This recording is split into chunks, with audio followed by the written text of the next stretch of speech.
eba no say if the human so a ni nyina ebe eso eka ho pa eba no say Ghana artificial intelligence strategy a eda ye nim ne so a omo so e de 6 million euros ebeboa say de bia betimi akoso afei so physics partnership edu ena omo so e de ba se ne bia physics so ho ne ma betimi eja ne nan eso face transitional education guidelines ne so ya de say omo a publish che say ne ma omo diska no ebe no edoso pa ya ye hwe ni mu say sika no a omo e de be hye emo no enko eye 215 million euros omo pedi mahama twemu a say Dr. Kwame Nkrumah sha say wo my Ghana no yeso ye beto so a UK enso edom ho abedom ye no ye ni age ho papa. No, really, it will change the dynamics of the western enclave of our country. Since our first president established the industrial town of Tema and the port at Tema, a lot of our investment in terms of industry has gone towards the east. It's time to move westwards, and that shipbuilding industry would be a jewel in the west. This summit comes at a defining moment for Ghana and indeed for Africa. Around the world, businesses and investors are reassessing supply chains, searching for resilient growth markets, diversifying investment destinations, and positioning themselves for the next era of global economic transformation. In that changing global landscape, Ghana offers something increasingly valuable: political stability, democratic maturity, strategic geographical access, improving macroeconomic fundamentals, and a government committed to creating a transparent and investor-friendly business environment. Ladies and gentlemen, Ghana and the United Kingdom share a long and evolving relationship rooted not only in our history, but increasingly in trade, innovation, investment, education, and shared democratic values. Today, bilateral trade between our two countries exceeds 1.5 billion pounds annually. But I believe this only scratches the surface of what is possible. The future of the Ghana-UK partnership must move beyond traditional trade into deeper strategic collaboration in manufacturing, in technology, infrastructure, agribusiness, renewable energy, financial services, pharmaceuticals, tourism, education, and the digital economy. This summit is therefore not simply a networking event. It is a platform for building long-term partnerships capable of delivering jobs, innovation, industrial growth, and shared prosperity. Omampeni John Dramani Mahama ani etene kana wabrana okasa ewo eye UK mine emu eye Ghana UK Business Summit ekoso no ase. Na oba omai Ghana mu so a na be de akire Professor Jane Nana Opoku Ajiman wono so ekokasa ye ewo dwumadie sronko a yato ne din se West Africa Rice Investment Round Table no ase. Eba no ebibrem man ha se ya ene emo no edua no de ye ho adwuma pa nanso arehosem ne se wo kiremu a Africa ebibrem ha se afibia no sika ye de kra enuane edeba ebibrem ha se no 50 billion US dollars 50 billion US dollars any sika ye de ko continent for so amaya hodo so ko kra enuane edeba na hwe enuane a ye kra de ba Africa no a emo rice wasani beka se saka eka ho pa na ehu behia se yeso ye betima hwe na ye ho etima so ya kwankro eno enti ana ho behia se ye di sika ebehye emo eduanum se ne be ya rice production no ebetimi eja ne nan so ewo ebibrem ha sei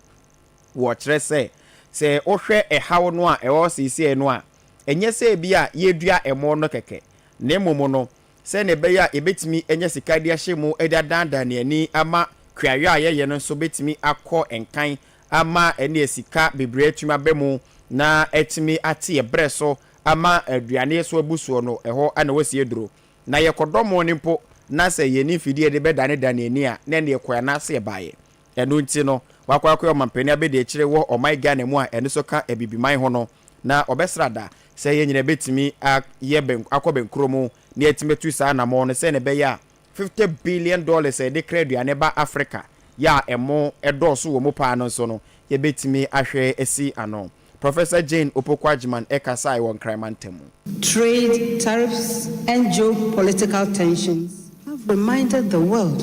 that countries that import too much food also import vulnerability. The West African region possesses fertile land, water resources, entrepreneurial farmers, growing consumer markets, and one of the youngest populations in the world. Despite our economic potential, Africa still spends more than $50 billion or more annually on food imports, with rice accounting for a significant share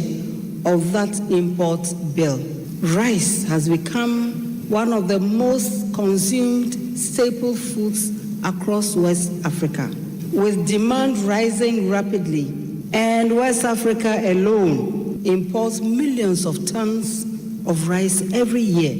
The challenge before us is not just about growing more rice, but also about mobilizing the scale of capital required to transform agriculture from a subsistence sector to commercial production, from fragmented production to integrated value chains. West Africa must therefore see rice as a strategic economic asset. It is about jobs for our young people, incomes for farmers, and strengthening the resilience of our economies against future global shocks.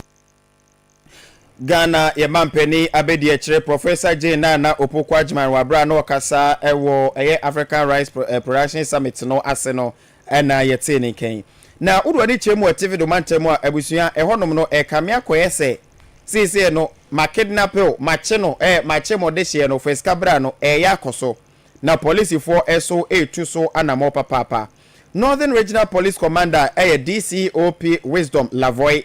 openi etrese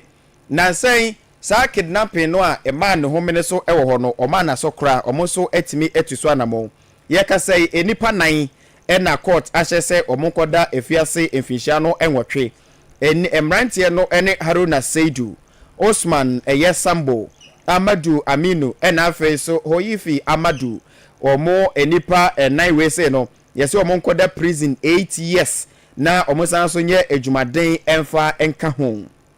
kwadu a yede bo omo ne say omakwa kidnap obi omobo omutirimu po so ombekwa kidnap obi ena afi so omosan so prepare ankrofo esan bo omontre ne say ombeku wo mo no enu nti no charge ba ko bia no 8 years saa kwadu a yede bo omo no enyina afi so court kire say enkrofo no mokoda prison no omo motorbike ena afi so mobile phones yekoton wi a yefasika no emeto consolidated fund no na afi so no wono a abusuafo na omo kidnap omo de hye do a enam so nti musika 70,010 cedis ekodi kemo no yesan so fa enipa no a abusuafo no omo kotu scan market na person sika efama omunua be ma ye friend no Bubu Osman na DCOP Lavoy etrese enye no nko a oko ekura ye friend no Kabuya ye no so etive do mantemu a abrantie ba ko a ye friend no Laulo Isa ono so enkrofo bi eba ne fie omo beduru fie ho no mo no omo to hye abusuafo so ebo abusuafo mienu ana omo che abrantie ne friend no Isa no Laulo Isa no omo che no ede ne koye ekire ena kidnappers no ka kire abusuafo ne se omo ntua 100,000 Ghana cedis akaniska no 1 billion ana omo so omo nya omo di ano ana omo che so eba 20,000 cedis akaniska no 200 million abusuafo no kotua 20,000 cedis no ewie ye no enna police for so a omo ye adwuma ewo benda barrier ho no so omo ye operation na omo ho say abrantete unregistered motorbike so eba na kire say omo che no sika no a okoje ye no okoje free abusuafo no ho no mode konguram ho no sika no nyina ka ho a omo che no ema ono so agi tumu say ono a ana edi sa abone no ama abrante no omo koche no Ali no kire say omo ko Pandai Government Hospital oda ho no a omo edi tuo abona pantan omo di tuo omo abona pantai tuo pa ma oda hospital a kire say ogene ho kra enje eno enti no ene police for enso etimi ekohwe ya omo de no akoto Tamale Teaching Hospital ehwe no enye no nko a abrante ba konso ono so 26 years Yaya Ishak ono so 25 May ordinantwie ekọ adidie ewo miao district no emu na ewo na kidnappers for ne ba ye no mo say ya kidnap o kone kope 200,000 cedis aka ni sika no 2 billion efa bra ana no so omote so edeba 150,000 aka ni sika no 1.5 billion fe DCOP Lavoy etrese 28 May abrantie ya omo ekidnapo no omo hwe na omo ho no omo kopie ensuo na yefra no Dakar eho no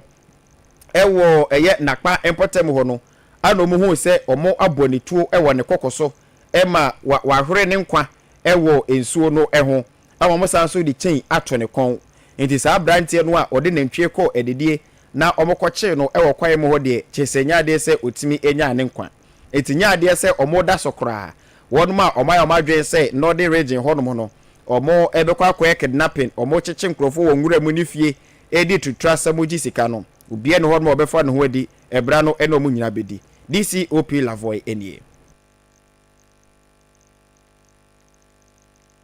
inform you that Northern Regional Police Command have arrested one person in the name of Ahmad Abubakari in connection with a kidnapping and causing harm incident at Kabuya near Bimbila.